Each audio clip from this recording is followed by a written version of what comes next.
تو جب تحقیق کی تو پتہ چلا کہ اس کا مزاج پہلے ہی گرم تھا۔ اب حکیم نے ان کو جمال گھوٹا دے دیا، جو اکثر حکیم جو ہے نا وہ دے دیتے ہیں، یا اکثر ہمارے گھروں کے اندر بھی یہ بات سنائی کہ اگر قبض ہو جائے تو جمال گھوٹا دے دیں۔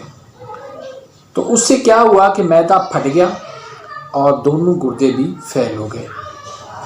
تو ناظرین،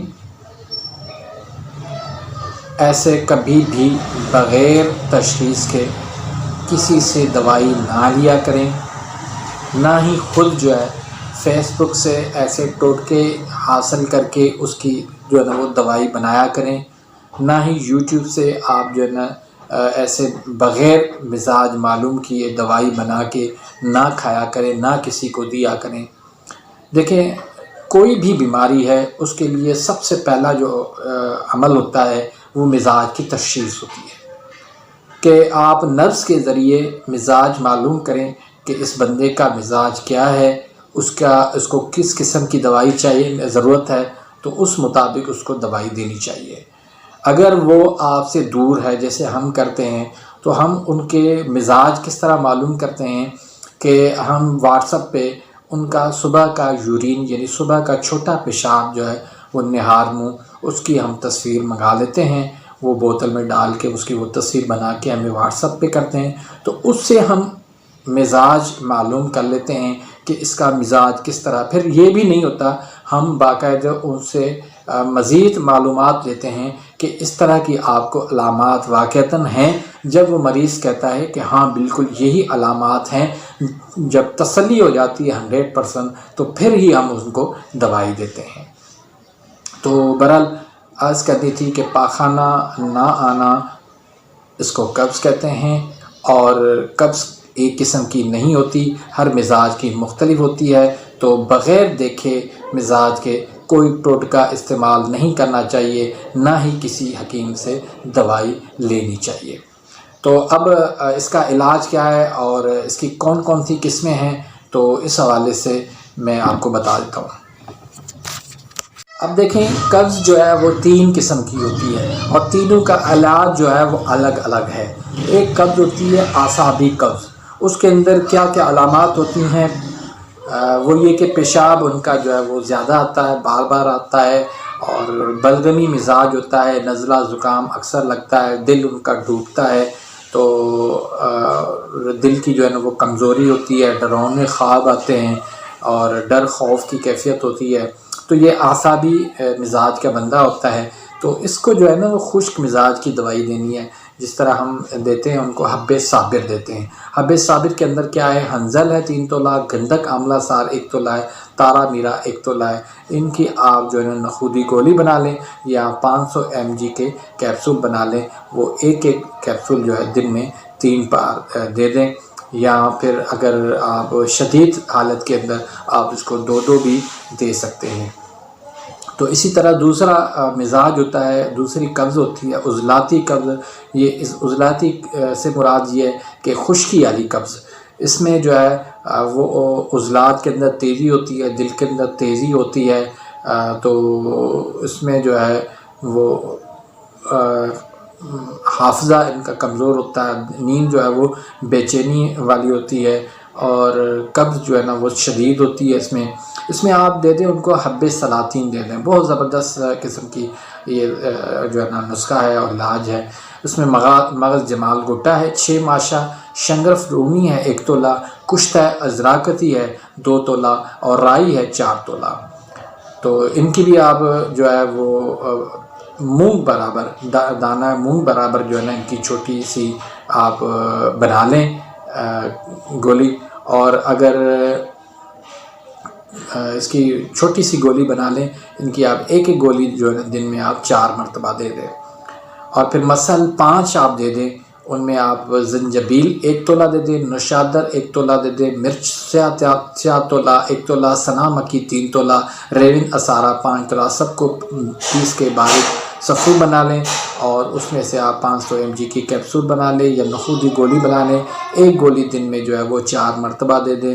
انشاءاللہ اللہ کے فضل کرم سے اس میں جو ہے میں نے آپ کو ہر قسم کی قبض بھی بتاتی ہے, ہر قسم کا مزاج کی بھی بتا دی. تو غدی مزاج جو ہے نا کیا ہوتا ہے, وہ گرم مزاج ہوتا ہے, اس کے اندر پیشاب کم آتا ہے, گرمی کا غلبہ ہوتا ہے. تو اکثر جو ہے نا وہ لیفٹ سائڈ سر میں درد ہوتا ہے. تو اس طرح کا مزاج رکھنے والا بندہ جو ہے نا اس کو آپ مثلاً 5 کا نسخہ جو میں نے آپ کو بتایا وہ دے دیں. اللہ کے فضل کرم سے قبض کا یہ مکمل علاج ہے. اپنی دعاؤں میں یاد رکھیے گا. اس ویڈیو کا فیڈ بیک ضرور دیجیے کہ یہ ویڈیو آپ کو کیسی لگی. اپنی دعاؤں میں یاد رکھیے گا. اب ملتے ہیں انشاءاللہ نیکسٹ ویڈیو میں.